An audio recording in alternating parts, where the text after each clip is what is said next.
Donc on va commencer, c'est l'heure. Mais écoutez, bonjour à tous, je vous remercie d'assister à ce webinaire. Donc le sujet du webinaire, c'est passer de 0 à 1000 prospects en un mois. Voilà, donc moi je suis Loïc Bressler, je travaille pour la société Ediware. Ediware, on est routeur emailing. Donc on est routeur email marketing, aussi bien pour des petits comptes que pour des grands comptes. Et on aide aussi les entreprises à développer leur démarche emailing, enfin leur activité grâce à l'emailing. Donc dans ce webinaire, on va parler de ce qu'il y a à mettre en place pour commencer à collecter des prospects, des leads ou des ventes grâce à l'email marketing. Donc, c'est un webinaire qui est centré sur l'email marketing, mais on ne va pas parler que de ça. On va parler aussi de tout ce qu'il y a à mettre en place au niveau de la collecte, au niveau des différents leviers d'acquisition pour construire sa mailing list. Donc, c'est un webinaire qui s'adresse aux entreprises aussi bien qui débutent qu'aux entreprises qui sont déjà existantes, mais qui veulent développer leur activité grâce à Internet, qui veulent aller plus loin, qui veulent profiter d'Internet pour développer leur clientèle, pour développer leur chiffre d'affaires. Donc, au niveau du déroulement, bien sûr, vous pouvez poser des questions tout au long de la présentation. Donc, dans la mesure du possible, j'essaierai d'y répondre au fur et à mesure. Si j'en ai oublié, de toute façon, à la fin, je reviendrai sur le chat pour voir si j'ai loupé des questions. Il y a également Géraldine qui est dans la salle qui peut répondre à vos questions au fur et à mesure. Ok. Donc déjà, je vais parler un petit peu de l'email marketing. L'email marketing, c'est pas du tout, on va dire, une disparition. C'est quelque chose qui est loin de disparaître. C'est même un levier d'acquisition d'avenir. Il y a beaucoup de leviers qui sont apparus ces dernières années. Il y a les réseaux sociaux, il y a la publicité en ligne. Il y a pas mal de choses qui se sont développées, mais les entreprises ont besoin de l'email marketing, ne peuvent pas se passer de l'email, principalement parce que c'est une façon de démarcher une personne de façon active. Voilà, vous n'avez pas besoin d'attendre que la personne fasse une recherche sur Internet ou ait un besoin sur votre thématique. Vous pouvez démarcher une personne directement et susciter l'intérêt. Donc, c'est une démarche qui est active. C'est aussi une démarche qui est asynchrone, donc qui n'est pas intrusive, qui est moins intrusive qu'un appel téléphonique, par exemple. C'est pour ça que beaucoup de marques reviennent à l'email marketing ou développent, réinvestissent dans l'email marketing. Donc, la mailing list, c'est une base solide pour votre activité. C'est une base solide pour n'importe quel business. Ça permet, d'une part, de trouver des nouveaux clients, de trouver des prospects, de développer votre base clientèle, donc en prospectant tout simplement. Et ça permet également de fidéliser vos clients. Donc, tout simplement, parce que c'est plus facile de vendre à un client, à quelqu'un qui vous connaît déjà, que d'en trouver un nouveau. Donc, c'est un levier important pour fidéliser vos clients, pour leur donner des nouvelles, pour leur proposer des nouvelles offres et pour générer un phénomène de recurring sur votre base clientèle. Donc, pour répondre à la question d'Agnès, on va traiter aussi bien du B2B que du B2C. En fait, on va parler d'un plan global, enfin d'une méthode globale de tout ce qu'il y a à mettre en place pour développer la prospection par email. Donc, il y a une partie email, bien sûr, il y a tout ce qui est autour. Il y a des choses qu'on peut faire, bien sûr, en B2B, d'autres qu'on peut faire en B2C et d'autres qu'on peut faire dans les deux cas. Je le préciserai à chaque fois. Donc, la mailing list, la base d'email que vous avez, ça permet donc de trouver des clients, de fidéliser vos clients et surtout, ça ne dépend pas des plateformes. Donc, quand je parle des plateformes, c'est tout ce qui est réseaux sociaux, bien sûr, mais tout ce qui est annexe à votre activité. Donc pour ceux qui ont une boutique en ligne, ça peut être Amazon notamment, ceux qui vendent sur Amazon. Ça peut être les réseaux sociaux, donc Facebook en B2C, LinkedIn. Ça peut être les AdWords pour la publicité en ligne. Ça peut être les AdWords côté display également.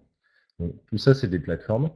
Mais l'idée, c'est de ne pas être complètement dépendant des plateformes. Il ne faut pas être dépendant des plateformes parce que le jour où vous avez un problème avec une plateforme, votre activité peut s'arrêter. Par exemple, un compte Facebook, ça peut se faire fermer du jour au lendemain. Amazon peut également décider parfois de ne plus vendre certains produits. Donc, quand ça vous arrive, la mailing list, votre base d'email, ça va vous permettre de démarcher vos clients, de recontacter vos clients pour éventuellement les travailler en direct ou les changer de plateforme ou les migrer. Donc, c'est quelque chose vraiment à ne pas négliger. Ça peut être la base de votre activité. Donc, le problème pour ceux qui commencent, donc pour ceux qui débutent leur activité ou pour ceux qui cherchent à développer leur activité grâce à Internet, c'est qu'au début, on n'a pas d'adresse. Donc, on n'a pas d'adresse, c'est un cercle vicieux. Donc, vous n'avez pas d'adresse, vous n'avez pas de prospect parce que vous n'avez personne vers qui communiquer, pas de clients. Et du coup, la plupart des gens au début sont dépendants de la publicité en ligne. voire du référencement. Le problème du référencement, c'est que c'est très bien quand c'est en place, c'est une source gratuite de trafic qui est très intéressante. Le problème, c'est que ça peut mettre des mois, voire des années à s'installer. Voilà, et c'est pas toujours sûr, ça peut être assez variable. Donc la visibilité en référencement naturel peut être assez variable. Donc n'hésitez pas si vous avez des questions hein, au fur et à mesure. Je lis en même temps le chat. Donc ce que font en général les gens qui souhaitent se lancer sur Internet, enfin développer leur activité grâce à Internet, c'est qu'ils créent un site Internet avec tous leurs produits, tous leurs services. Ils envoient du trafic dessus. Voilà, il y a en général un formulaire contact. Ensuite, ils attendent que les gens remplissent le formulaire ou ils attendent que le référencement se mette en place. Le problème, c'est que ça met des années. Et en général, s'il n'y a pas un magasin physique pour rattraper un petit peu ça, il y a des sociétés qui abandonnent, enfin beaucoup abandonnent ou essayent de voir avec d'autres leviers, notamment Amazon pour tout ce qui est vente en ligne. Donc il y a une solution qu'on préconise, c'est de se focaliser sur une seule offre, sur un seul produit ou un seul service en fonction de ce que vous faites. Et l'idée, ce que je vais vous montrer dans ce webinaire, c'est comment essayer de concevoir un système qui va être optimisé, qui va être adapté pour votre activité à vous. Donc l'idée, c'est essayer de mettre en place un système qui vous suffira ensuite d'alimenter en trafic, voilà, et qui pourra vous générer, à partir du moment où il sera alimenté en trafic, il pourra vous générer soit des prospects, soit des ventes en fonction de ce que vous cherchez, sachant qu'on va traiter vraiment des deux cas. Il y a, voilà, les gens qui ont des boutiques en ligne vont chercher à générer des ventes, bien entendu. Les business un peu plus classiques ou déjà existants qui cherchent simplement à se développer sur Internet peuvent générer des ventes en ligne, mais peuvent aussi générer des demandes de devis, en tout cas ce qu'on appelle des leads. Ça va être de la détection de projets pour que leurs commerciaux puissent rappeler les gens derrière et continuer la vente. Donc on va aussi et surtout parler de lead generation. C'est vraiment la génération de trafic, la génération de prospects. Donc l'idée, c'est de se focaliser sur une seule offre et de mettre en place un système. Donc j'ai essayé de vous résumer un peu tout ce qu'on pouvait faire pour créer son système de génération de leads. Je ne sais pas si vous voyez très bien, c'est un document que vous pouvez récupérer. Donc il y a plusieurs parties. Donc la partie centrale, c'est la génération de trafic de qualité qui est redirigée vers les pages de vente ou les formulaires de collecte. Ça, on en parle juste après. Et on voit que l'emailing, éventuellement avec le marketing automation, ça va être le socle, ça va être la base de la génération de trafic. C'est-à-dire, quels que soient les leviers d'acquisition qui sont en haut, à partir du moment où les gens vont rentrer dans le système, ils seront retravaillés derrière grâce à l'email marketing de toute façon. Et il y en a également une partie qui seront acquis grâce à l'email marketing dans certains cas. Donc n'hésitez pas à récupérer le document. Surtout, je vois qu'il y a des petites choses qui ne sont pas très lisibles. Voilà, mais en tout cas, ça, c'est le système qui est exhaustif dans la plupart des cas, qui va vous permettre de mettre en place une stratégie de génération, soit de leads, soit de vente, en tout cas de développer votre activité grâce à Internet. Voilà, donc on va d'abord parler des fondations. Donc les fondations, c'est page de vente et formulaire de collecte. Donc d'une part, je vous ai mis à gauche les leviers de collecte. Donc ça peut être une page de vente, ça peut être ce que j'appelle page de vente. Si c'est une offre en particulier, ça va être une page qui est vraiment dédiée à la vente. Alors c'est pas forcément une page de vente de 3 km de long, mais là en gros on est sur du développement commercial, de la génération de leads sur un produit, une offre en particulier. Alors bien sûr, si vous avez un site e-commerce et que vous avez plein de thématiques, le principe, c'est de multiplier ça par autant de fois que vous avez de produits ou de services, bien entendu. Donc, que votre collecte soit sur une page de vente ou sur un formulaire de collecte, donc un formulaire de collecte, c'est simplement un formulaire avec des cases que les gens vont remplir, que vous allez ensuite recevoir par email ou vous allez recevoir dans votre CRM, que les commerciaux pourront traiter par la suite. Donc, dans les deux cas, les deux leviers à mettre en place tout de suite, ça va être un travail sur l'A/B testing et un travail sur le copywriting. Alors l'A/B testing, d'abord, c'est le principe, c'est de tester ce que vous faites. Quand vous allez concevoir votre page, votre formulaire de collecte, votre landing page, vous n'allez pas avoir tout de suite forcément la meilleure version. Voilà, vous pouvez pas, surtout si vous débutez sur l'activité, vous n'allez pas pouvoir faire quelque chose de parfait du premier coup. Et l'idée, c'est pas de chercher à faire quelque chose de parfait, c'est tout simplement de tester. C'est-à-dire qu'à chaque fois que vous allez avoir un doute, que ce soit sur une formulation, que ce soit sur la disposition de la page, sur les couleurs, sur l'appel à l'action, sur voilà, tout ce qui peut rentrer, toutes les questions que vous pouvez vous poser lors de la conception de votre landing page, vous allez le tester. C'est-à-dire qu'à chaque fois que vous aurez un doute, vous allez faire une nouvelle version et vous allez faire autant de versions que vous aurez d'idées pour améliorer cette page. Et ensuite, le système d'A/B testing va vous permettre de tester la meilleure solution. C'est-à-dire que vous allez envoyer un petit peu de trafic sur chacune des versions et ensuite, automatiquement, vous allez privilégier les versions qui marchent le mieux.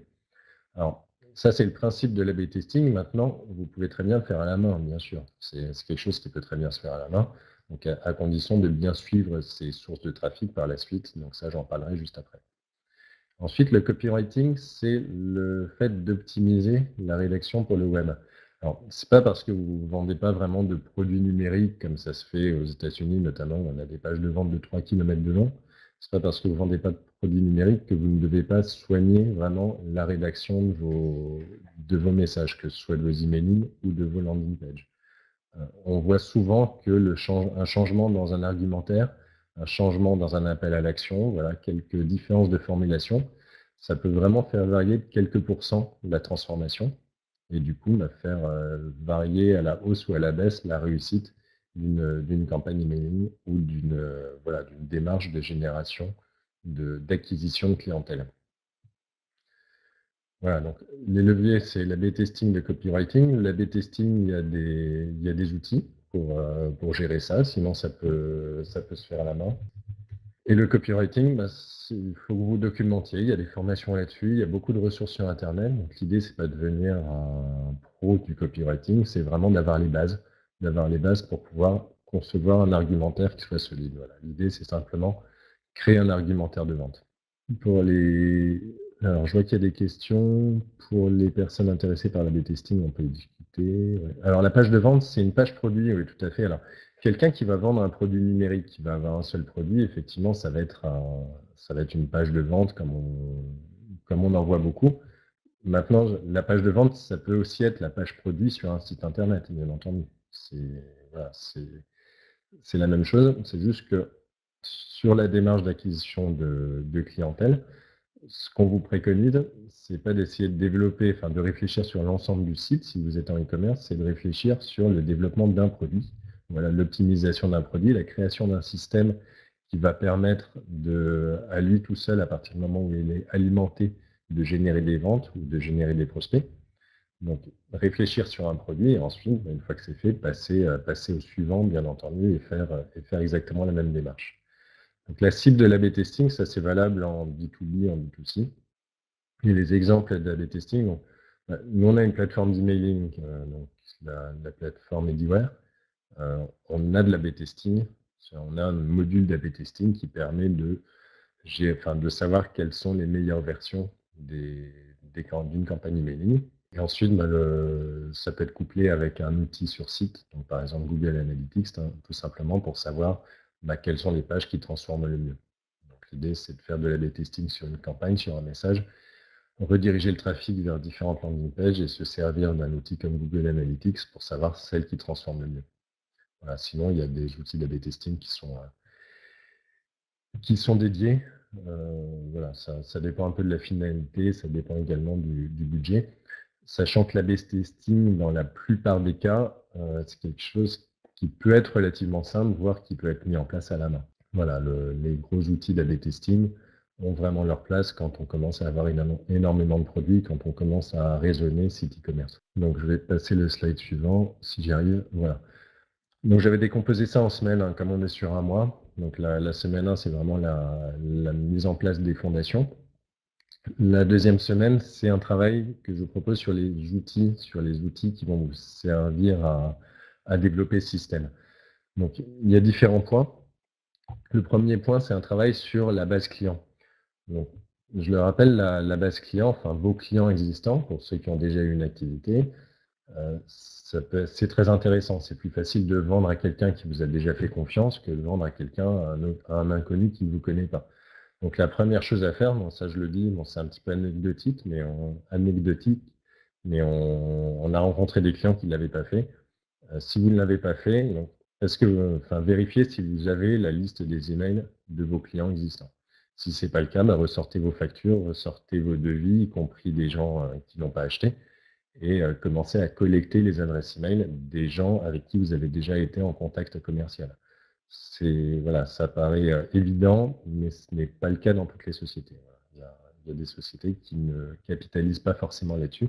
Donc c'est vraiment la première chose à faire, récupérer les emails de vos clients, récupérer les emails de vos prospects, et puis en faire 2 bases séparées. Et déjà, commencer à travailler là-dessus et commencer à regarder quel volume vous avez. Ensuite, plus particulièrement sur la base prospect, pensez tout de suite, avant la mise en place, à ce dont vous allez avoir besoin. Voilà, quel champ vous allez avoir besoin. Par exemple, si vous faites de la collecte de leads, vous allez forcément avoir besoin du numéro de téléphone pour que les commerciaux puissent les rappeler derrière. Alors ça, c'est évident. Par contre, il y a plein d'autres champs auxquels il faut penser. Voilà, réfléchissez aussi à l'avenir. Réfléchissez à quels champs vont pouvoir vous servir. Par exemple, si vous avez plusieurs produits, plusieurs thématiques, il faut que dans votre base de prospects, quelque part, il y ait l'information sur la thématique ou le produit par lequel est intéressé le prospect. Ça va permettre de vous faire des relances ciblées par la suite. Ensuite, pensez tout de suite, lors de la mise en place, mise en place des outils de travail, pensez à l'hygiène de vos listes. Alors, vous savez, les emails, c'est quelque chose qui devient vite obsolète. Enfin, c'est quelque chose qui a une obsolescence assez rapide. Les gens changent d'email, voilà, il y a du turnover dans les sociétés. Il y a aussi les gens qui changent régulièrement d'email parce qu'ils sont trop sollicités. Donc, il faut que dans votre système, dans votre cheminement marketing, vous prévoyez un système de requalification régulière. Voilà.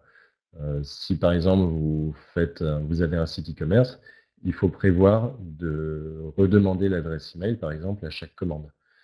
Si vous faites de la génération de leads, même si vous connaissez la personne, n'hésitez pas à redemander l'adresse email, que la personne ait la possibilité de changer l'adresse email et de mettre son adresse email du moment à chaque fois qu'il va remplir un formulaire. Donc, pensez hygiène de vos listes, intégrez l'hygiène de vos listes directement dans votre process. On a fait un webinaire sur la délivrabilité où on parle plus en détail de l'hygiène des listes. Alors, souvent, l'hygiène des listes, c'est fait en mode pompier, c'est-à-dire que c'est fait après coup quand il y a un problème. L'idéal, c'est de le faire vraiment au fur et à mesure, de le prévoir directement dans son process de collecte. Ça permet tout simplement de ne pas le faire par la suite, de ne pas le gérer par la suite. Alors, je vois qu'il y a des questions. Agnès, dans quelle appli gérer les mails? Alors, on a dans notre plateforme emailing, en ce qui nous concerne, on a un module de base de données hébergée. Donc, ça permet tout ce dont je viens de parler là, notamment tout ce qui est collecte de prospects. On a les systèmes pour mettre en place des formulaires de collecte, les intégrer ensuite dans une base de données hébergée, les relancer éventuellement de façon automatique. Donc ça, en tout cas pour la partie B2B, pour la partie collecte de prospects, on a ce qu'il faut, enfin on a tous les modules dans notre plateforme emailing pour le gérer. Enfin, le quatrième outil de travail qu'il faut que vous mettiez en place dès le début, c'est un outil de mesure. Donc, un outil de mesure, c'est quoi? C'est un outil qui va vous permettre à tout moment de savoir d'où viennent vos prospects ou d'où viennent vos ventes. Il faut arriver à un moment, à une situation où vous savez exactement combien vous a coûté un prospect et combien vous a coûté un client. Pour faire ça, en fait, il faut traquer tout votre trafic. Ça veut dire que quand vous avez un nouveau levier d'acquisition, il faut que vous fassiez un lien spécifique pour que vous puissiez suivre les personnes qui arrivent par ce levier jusqu'à la vente ou jusqu'à la transformation. Donc, génération de lead ou vente, j'appelle ça la transformation. Donc, un outil de mesure, il y a pas mal d'outils de mesure. Donc, il y en a des gratuits si vous avez une activité relativement simple avec un seul produit et différents leviers de trafic. Il y a des outils gratuits qui permettent de faire ça, comme bit.ly, par exemple, bit.ly. Ça, je pourrais vous le redire après, qui vous permet de créer des liens, de créer un lien par levier d'acquisition et ensuite de suivre le trafic derrière. Google Analytics permet de suivre les conversions. Donc, vous pouvez savoir d'où viennent vos conversions et éventuellement mesurer un chiffre d'affaires généré à partir de vos différentes sources de trafic. Le problème de Google Analytics, c'est qu'il n'est pas nominatif. Ça veut dire qu'il permet juste de faire des statistiques. Après, s'il vous faut des outils nominatifs, vous pouvez le développer en interne ou utiliser des outils dédiés. Ça, je pourrais en parler après, si vous avez des questions. Donc une fois que les outils sont en place, donc tester le système, en gros, vous pouvez reprendre la carte sur le document que j'ai mis tout à l'heure. Alors il va falloir trouver qu'est-ce qui peut marcher pour votre activité sur les différents leviers d'acquisition qui sont indiqués. Donc il y a des choses que vous allez filtrer tout de suite. Alors après, c'est une question de bon sens. Vous pouvez filtrer des choses qui forcément ne vont pas marcher pour vous. Par exemple, si vous êtes sur des solutions B2B pour les entreprises, vous pouvez éliminer d'emblée, par exemple, Facebook. Enfin, Facebook, ça va être un des derniers à tester. Je dis pas que ça ne peut pas marcher en B2B, mais c'est forcément un des derniers à tester. Si vous êtes sur une activité B2C, par exemple de la vente de vélos, comme on a vu tout à l'heure, vous allez éliminer LinkedIn, ça ne sert à rien. Ça ne va pas être un levier d'acquisition pour vous. Donc vous pouvez déjà filtrer tout ce qui ne peut pas marcher pour votre activité. Et ensuite, tous ceux qui peuvent marcher ou tous ceux pour lesquels vous avez un doute, vous allez les essayer. Tout simplement en mettant un petit budget, enfin en investissant, enfin en les mettant en place, en mettant un petit budget dessus quand c'est de la publicité payante, enfin quand c'est payant. Et l'idée après, le process, c'est mesurer, optimiser, recommencer. Donc vous allez mesurer, enfin mettre un petit budget, mesurer les résultats. Quand les résultats sont nuls, que vous avez essayé 2-3 fois, que vous avez généré un trafic, par exemple une centaine de visiteurs uniques, et que le résultat est nul, vous allez passer à autre chose. Et l'idée à la fin de cette 3e semaine, c'est de savoir quels sont les leviers qui peuvent vous générer quelque chose, qui peuvent vous générer un chiffre d'affaires ou des prospects. Donc, vous prenez la carte, qui est au slide numéro 4, il me semble. Vous prenez la carte, vous récupérez les différents leviers de trafic. Donc, en B2B, ça peut être LinkedIn, ça peut être du display en AdWords, ça peut être, voilà, il y a pas mal de choses. Tout le reste, enfin, il y a beaucoup de choses qui sont communes. En B2C, vous allez essayer Facebook et vous allez tester un petit budget et voir ce qui marche jusqu'à ce que vous ayez une certitude sur les 2 ou les 3 leviers de trafic qui peuvent marcher pour vous. Une fois que vous avez ça, donc l'idée, ça va être de multiplier le trafic. Donc les 2-3 sources qui vont vraiment marcher, vous allez augmenter vos budgets. Vous allez vraiment augmenter vos budgets dessus et voir si les statistiques sont stables, tout simplement. Ça veut dire si ça a marché pour une centaine de clics, essayez sur 1000 clics et voyez si les statistiques sont stables. Si vous êtes arrivé à un point où vos statistiques ne bougent pas, ça veut dire que vous avez un système qui va suffire d'alimenter pour générer du trafic et ensuite qui va s'auto-optimiser. Parce que forcément, les gens qui vont rentrer dans votre système, vous allez les redémarcher derrière par email, vous allez les rentrer dans des scénarios d'email marketing automation, mais forcément, le système va s'optimiser parce qu'il va y avoir du recurring qui va se faire tout seul. Donc, l'idée, c'est voilà, trouver des leviers de trafic qui vous rapportent plus que ce que vous investissez dedans et ensuite, adapter le budget pour que ça s'autosuffise, pour que ça vous fasse une source de revenus. Par-dessus ça, ensuite, ce que vous allez pouvoir mettre en place, c'est des leviers d'acquisition supplémentaires. Donc j'en ai listé quelques-uns ici. Donc il y a l'achat de fichiers en B2B uniquement. Donc l'achat de fichiers, contrairement à il y a quelques années, on peut acheter des fichiers de personnes ciblées. C'est-à-dire je peux avoir, par exemple, les directeurs des achats des labos pharmaceutiques d'Île-de-France. On peut acheter vraiment des contacts de personnes très ciblées. Et contrairement à il y a quelques années, il n'y a pas de frais de mise en enfin, il n'y a pas de frais de dossier, il n'y a pas de frais d'extraction. C'est-à-dire que si on veut acheter 60 contacts, on a des solutions pour acheter les 60 contacts qui vont bien. Donc c'est valable qu'en B2B, on ne peut pas acheter d'adresse en B2C. Mais voilà, vous pouvez acheter des gens ciblés, en tout cas des gens qui potentiellement peuvent être vos clients et essayer d'envoyer des mails, enfin essayer de les démarcher pour les faire rentrer dans votre système. De la même manière, il y a ce qu'on appelle le scrapping. Donc le scrapping, c'est la collecte de données sur Internet.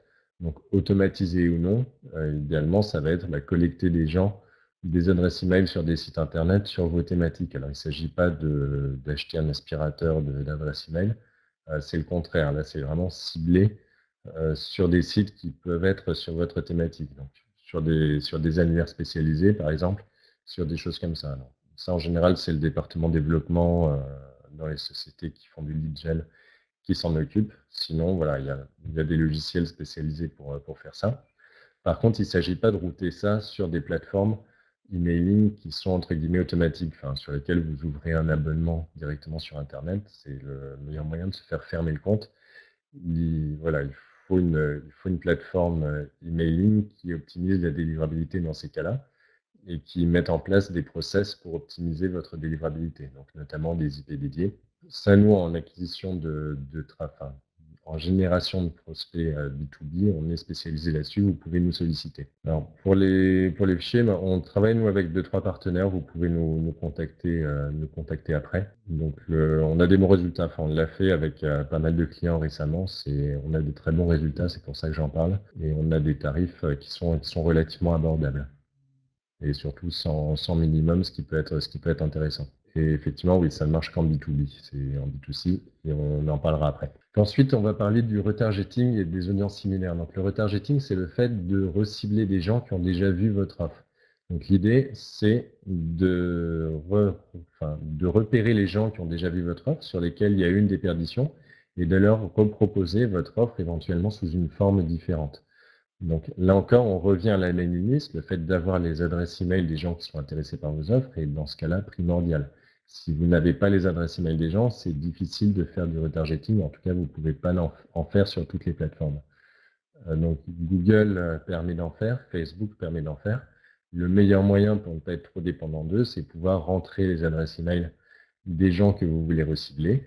Et le résultat, c'est que quand ils vont se balader sur Internet, ils vont revoir votre offre dans les publicités. De la même manière que pour le retargeting, donc on a les audiences similaires. Les audiences similaires, ça va être la possibilité de cibler sur Internet, donc que ce soit sur Facebook ou sur des sites Internet grâce à Google. Vous allez pouvoir cibler des gens qui sont similaires à vos clients ou à vos prospects. Vous allez pouvoir cibler des gens qui ont plus ou moins les mêmes thématiques que les autres. Donc, c'est un levier qui est ultra intéressant, ça reste de la publicité en ligne. Le truc, c'est que vous allez cibler un très petit nombre de personnes, justement, qui vont être similaires aux gens que vous connaissez déjà. Vous allez potentiellement cibler quelques centaines de personnes et forcément, en nombre d'affichages, ce ne sera pas énorme. Ça ne va pas vous coûter très cher, mais le taux de transformation potentiellement peut être super intéressant. Ensuite, il y a la location de fichiers, donc qui est plus orientée B2C. Donc en B2C, on n'achète pas d'adresse, on en loue. Par exemple, si on est sur une thématique e-commerce de jardinage, on va pouvoir louer des gens qui sont abonnés à des magazines de jardinage. Là, au niveau thématique, c'est nickel. On va envoyer un mail envoyer un mail au nom du magazine et les adresses seront opt-in. Le mail sera bien accueilli. Par contre, dans ce cas-là, il y a quelques précautions à prendre. Il ne s'agit pas d'essayer de vendre du premier coup à ces gens que vous ne connaissez pas. Là, l'objectif, ça ne va pas être de générer un chiffre d'affaires, ça va être de générer des contacts, des inscriptions chez vous. Donc, en général, il y a des petites mécaniques à mettre en place. Donc, plutôt rediriger les gens vers du contenu avec ce qu'on appelle une squeeze page et rentrer votre adresse email pour avoir quelque chose, que ce soit un livre blanc en B2B ou un catalogue ou un échantillon en B2C ou un contenu en 2 parties, c'est-à-dire rentrer votre adresse email pour accéder à la suite du contenu. Donc en location de fichiers, faites attention, l'objectif, la transformation n'est pas forcément la vente ou la génération de leads, mais peut être surtout déjà la collecte pour collecter beaucoup plus de personnes et les retravailler de façon intéressante derrière. Donc voilà, je vous ai montré les bases, ça veut dire une solution en 4 semaines pour construire un système de génération de leads ou un système de génération de clients en fonction de votre activité. Alors, il y a pas mal de travail, mais techniquement, il n'y a pas grand-chose d'insurmontable. Il y a quelques petites choses qui sont techniques, mais tout est relativement abordable pour tout le monde. Je vous ai montré ça aujourd'hui parce que si vous voulez aller plus loin, si vous voulez gagner du temps, on a fait une formation qui dure une journée sur cette thématique qui vous permet d'être autonome sur la génération de prospects centré sur l'emailing. Donc, c'est un programme qui suit exactement le plan que je vous ai montré aujourd'hui. Et en gros, on vous montre exactement la même chose, sauf qu'on vous montre concrètement exactement comment faire au cas par cas et sur les leviers qui sont adaptés à votre activité, à votre business. Donc, on fait ça avec vous chaque étape pour construire le système qui est adapté à votre activité. Donc, si ça vous intéresse, vous avez les contacts là, des responsables de formation chez nous. Donc, pour ceux qui avaient des questions sur l'emailing, sur la plateforme, les méthodes de collecte et la gestion des bases de données, je vous invite à nous contacter pour tester notre plateforme, parce qu'on a des modules qui sont assez simples et qui permettent de gérer tout ça. On fait aussi un webinaire le 21 mars sur la conception et le paramétrage d'un email responsive. Donc, vous pouvez vous inscrire ou vous abonner à notre chaîne Webikeo, comme ça vous serez au courant des prochains webinaires. Donc, je vois qu'il y a des questions. En B2B, Un taux de retour sur un email pertinent, alors c'est très variable en fonction de l'activité, mais on considère qu'un taux d'ouverture correct, est aux alentours de 10 à 20 B2B et le taux de réactivité, bah, c'est bien quand il y a une personne sur 10, un ouvreur sur 10 qui clique dans votre message. On a un webinaire que vous pouvez revoir là-dessus, sur les statistiques en emailing. Ça donnera des réponses beaucoup plus complètes. Alors nous, ce qu'on propose, c'est une plateforme d'email marketing avec des modules justement pour gérer la collecte, pour gérer votre base de données et éventuellement mettre en place des scénarios d'automation. Donc, en gros, une grosse partie du système qu'on a vu, donc mis à part les leviers d'acquisition, bien sûr, peuvent être gérés dans notre plateforme. Alors, l'ordre de prix pour une location d'email en B2C, c'est impossible de répondre comme ça. Ça dépend vraiment de la thématique et du ciblage surtout. En gros, plus votre thématique va être ciblée, plus ça va être cher. Qu'est-ce qui nous différencie d'outils comme Marketo ou HubSpot? C'est qu'on on n'est pas sur les mêmes, on n'est pas sur les mêmes niveaux de tarifs et on est plus orienté PME. C'est-à-dire que là, on est plus sur des usines à gaz, alors qui sont très bien quand elles sont maîtrisées, par contre, qui sont un peu plus dures à internaliser dans la plupart des cas. Le coût moyen pour transformer un prospect en client B2B, ça va dépendre du ciblage. C'est très, très, très variable. On a des différences qui sont hallucinantes. Par exemple, pour des thématiques qui sont extrêmement concurrentielles, on va avoir un coût d'acquisition prospect qui va être supérieur à 30 € par exemple pour des clients qui sont intéressés par un CRM. Un CRM, c'est quelque chose de très concurrentiel, de très difficile. Ça intervient à deux moments de la vie d'une entreprise en général. Le premier moment, c'est quand ils n'y arrivent plus avec Excel, et le deuxième, c'est quand ils ont trop grossi. Donc c'est quelque chose sur lequel c'est très dur de prospecter. À l'inverse, quelque chose qui est très facile en prospection, qui s'adapte à n'importe qui, voilà, où il n'y a pas besoin de ciblage, comme par exemple, je sais pas, des tickets restaurants par exemple, ou des choses comme ça, les coûts par lead vont être très faibles. Et ensuite, la transformation derrière dépend surtout de la mécanique marketing qu'il y a derrière. Alors, on fait de l'A/B testing sur les mails, oui, tout à fait. L'A/B testing sur des sites, on se sert de Google Analytics pour les mettre en place. Voilà, c'est-à-dire qu'on peut intégrer Google Analytics à notre plateforme, ça veut dire générer des liens qui sont traqués. Et ensuite, entre l'A/B testing en amont et Google Analytics, on peut déterminer quelles sont les versions qui marchent. Je vous mets aussi le lien vers notre chaîne YouTube, si vous voulez voir d'anciens webinaires, parce qu'on a parlé pas mal de choses. Pour les fichiers en B2B, vous pouvez contacter indépendamment l'une ou l'autre, on pourra vous répondre. Notre solution est en SaaS, oui, tout à fait. C'est une solution en ligne. Donc, il n'y a rien qui s'installe en local, tout est en ligne, aussi bien au niveau de l'interface que des envois, que des IP qu'on fournit. Donc, nous, on a une stratégie de travailler uniquement en IP dédié pour nos clients, surtout parce qu'on fait beaucoup de prospection, notamment en B2B. Donc, on travaille uniquement en IP dédié et on fait ça via une plateforme. Du coup, vous ne vous connectez pas au CRM de l'entreprise. Alors, on a une API très complète qui permet de piloter l'intégralité de la plateforme via les web services. Donc, potentiellement, si on peut se connecter à un CRM. Après, il faut juste regarder le besoin et puis développer la plateforme, la passerelle si elle n'est pas encore faite. Pour des choses simples comme la récupération de comportement, c'est des choses qui sont très très faciles à mettre en place. La fourchette de transformation, donc je vous l'ai donnée tout à l'heure sur de la génération de lead. Par contre, du lead au client, c'est quelque chose qui dépend énormément du travail commercial et de l'offre. Donc c'est quand même très compliqué. Enfin, sur une offre qui va nécessiter un rendez-vous commercial, par exemple, c'est-à-dire un rendez-vous physique avec un commercial, on n'a pas la même transformation que sur une offre qui est entièrement en ligne. Un rendez-vous, quand les commerciaux sont bons, que le process est bien rodé, on est souvent à 1 sur 2. Si on est sur de la vente entièrement en ligne pour un produit avec un panier moyen très haut, on va avoir un taux de transformation qui est très bas. C'est dur de trouver une fourchette. La fourchette, en fait, ce qu'il faut regarder, c'est, on peut regarder les fourchettes pour tout ce qui est taux d'ouverture, taux de réactivité, taux de clic. Là, c'est intéressant parce que ça permet de savoir si on est bon. Par contre, sur la transformation finale, il n'y a qu'une seule fourchette qui compte, c'est combien vous coûte un client et quelle est votre marge. C'est là que vous savez si vos leviers d'acquisition sont rentables ou pas. En gros, il faut gagner plus d'argent que ce qu'on en dépense. Alors, je vous remercie de m'avoir suivi jusqu'au bout et n'hésitez pas si vous avez des questions ensuite. je vais rester un petit peu dans la salle et n'hésitez pas à nous recontacter en direct si vous avez un projet, donc soit de formation, soit si vous voulez tester nos services donc d'email marketing dédiés à la prospection.